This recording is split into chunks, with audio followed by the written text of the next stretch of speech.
BJP अध्यक्ष नितिन नवीन को लुधियाना से चंडीगढ़ जाना था।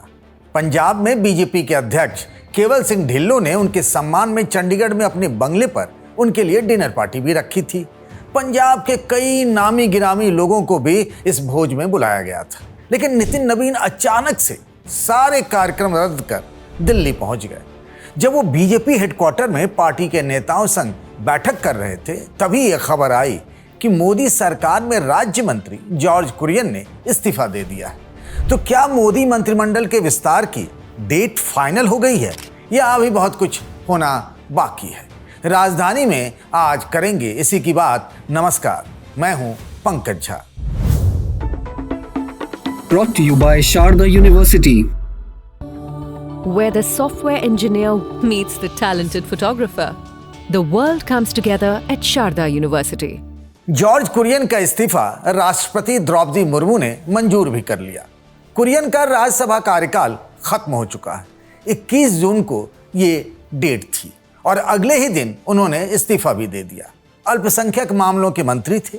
मोदी सरकार में इकलौते मंत्री थे जिनका ताल्लुक ईसाई समुदाय से था। केरल में विधानसभा चुनाव को लेकर उन्हें मंत्री बनाया गया था, लेकिन बीजेपी वहां कुछ खास कर ही नहीं पाई, बस 3 सीटें ही जीत पाई। तो पार्टी ने कुरियन से भी नमस्ते कर लिया। बीजेपी के लोग बताते हैं कि पीएम नरेंद्र मोदी और अमित शाह जब भी केरल जाते थे तो उनके भाषणों का मलयालम में अनुवाद कुरियन ही किया करते थे। कुरियन मध्य प्रदेश से राज्यसभा सांसद थे। वैसे तो रवनीत सिंह बिट्टू भी अब राज्यसभा सांसद नहीं रहे, फिर भी वे मोदी मंत्रिमंडल में बने हुए हैं। नियमों के मुताबिक बिना किसी सदन का सदस्य रहे हुए 6 महीने तक मंत्री रहा जा सकता है। वैसे बिट्टू खुद कह चुके हैं कि वे विधानसभा चुनाव लड़ेंगे। बिट्टू लगातार 3 बार लोकसभा के सांसद रहे, पंजाब की जालंधर सीट से, पर पिछली बार वे चुनाव हार गए। पंजाब कांग्रेस के अध्यक्ष अमरिंदर सिंह राजा वड़िंग ने उन्हें हरा दिया था। लोकसभा का चुनाव हारने के बाद बीजेपी ने उन्हें राजस्थान से राज्यसभा भेजा। लोगों की याददाश्त में बिट्टू आखिरी बार तब आए थे, मतलब उनका वीडियो तब दिखा था जब संसद भवन का एक वीडियो बहुत वायरल हुआ था। मकर द्वार की सीढ़ियों के पास की घटना है। राहुल गांधी और विपक्ष के कुछ सांसद उस वक्त प्रदर्शन कर रहे थे। राहुल गांधी उन सबसे मिलने गए, तभी उनकी नज़र पड़ी रवनीत सिंह बिट्टू पर। ये वहीं से गुजर रहे थे। बिट्टू चूंकि कांग्रेस में रह चुके हैं, राहुल को छोड़ अब अमित शाह के करीबी हो गए हैं, तो राहुल ने उन्हें देखते ही गद्दार कहकर संबोधित किया। इस पर बड़ा विवाद हुआ था उन दिनों। हर्ष मल्होत्रा का मामला भी अब तक फंसा ही है। पिछले महीने ही उन्हें वीरेंद्र सचदेवा की जगह दिल्ली बीजेपी का अध्यक्ष बनाया गया है।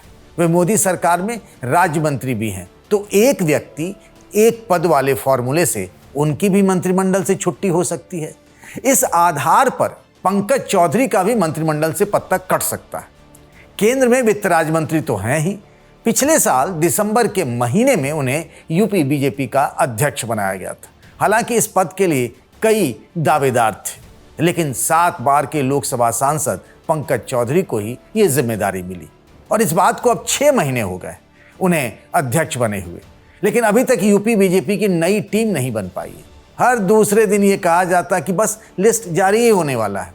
लखनऊ से लेकर दिल्ली तक कई दौर की बैठकें हो चुकी हैं, लेकिन लिस्ट है कि बस इंतजार की गलियों में भटकी हुई है। जब कहा जाता है कि यूपी बीजेपी की नई टीम की घोषणा अब होने ही वाली है, तभी दिल्ली से खबर आती है कि कुछ नए नाम जोड़े जाने वाले हैं और लिस्ट अटक जाती है, जबकि यूपी में 8 महीने के बाद विधानसभा चुनाव है। वैसे पंकज चौधरी के बारे में कहा जा रहा है कि शायद उन पर पीएम मोदी की कृपा हो जाए और वो मंत्री बने रह जाए।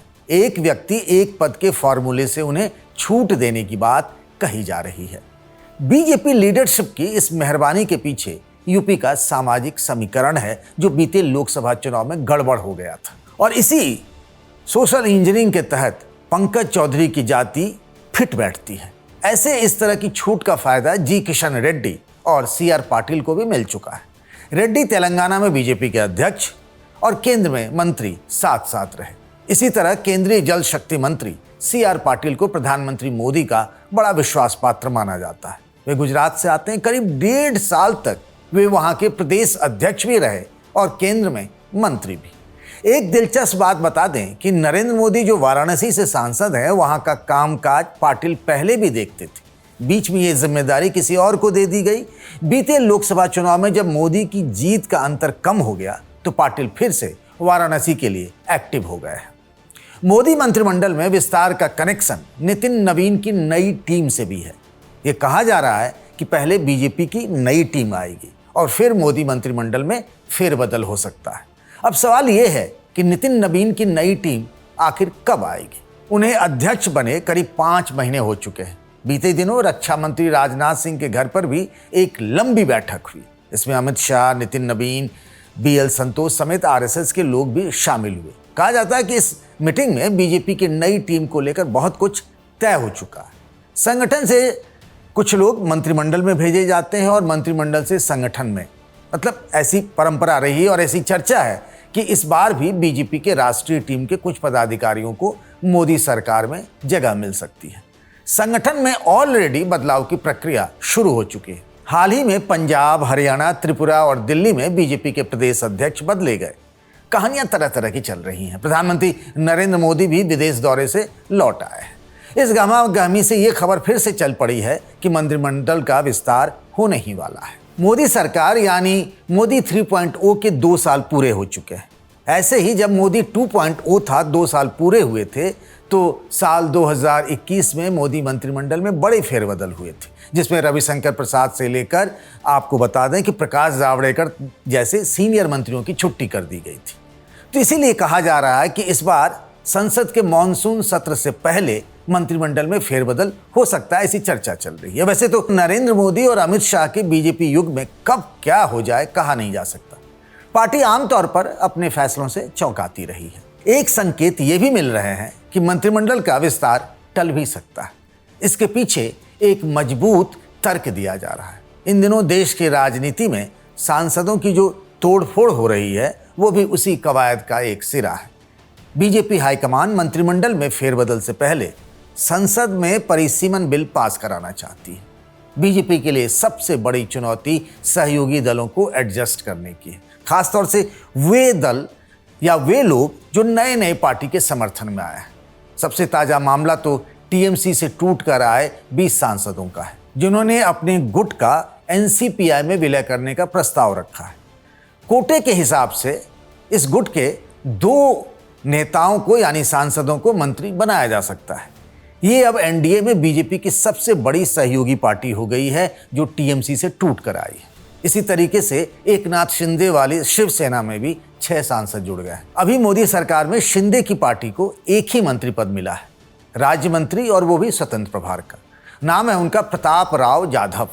आपको याद ही होगा कि जब उद्धव ठाकरे की मुंबई वाली मातोश्री की मीटिंग को छोड़कर उनके बागी सांसद संजय यादव ने दिल्ली में प्रताप राव जाधव से भेंट की थी, तब सबको पता चला, मतलब ये बात सार्वजनिक हुई कि ऑपरेशन टाइगर अब शुरू हो चुका है। इनके अलावा बीजेपी की नज़र कुछ और पार्टियों पर भी है।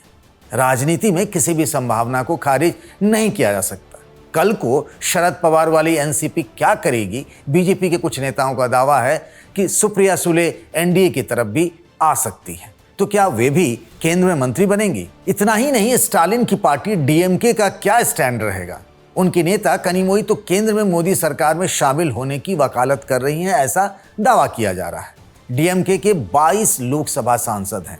इन सभी के निष्ठा का टेस्ट बीजेपी लीडरशिप डिलिमिटेशन वाले बिल पर कर लेना चाहती। फार्मूला कुल मिलाकर ये है कि पहले सेवा फिर मेवा। बताइएगा जरूर कि आपको क्या लगता है कमेंट बॉक्स में। राजधानी में आज के लिए बस इतना ही। इस वीडियो को बनाया साथी शुभम ने। बाकी खबरों के लिए बने रहिए द लल्लन टॉप के साथ।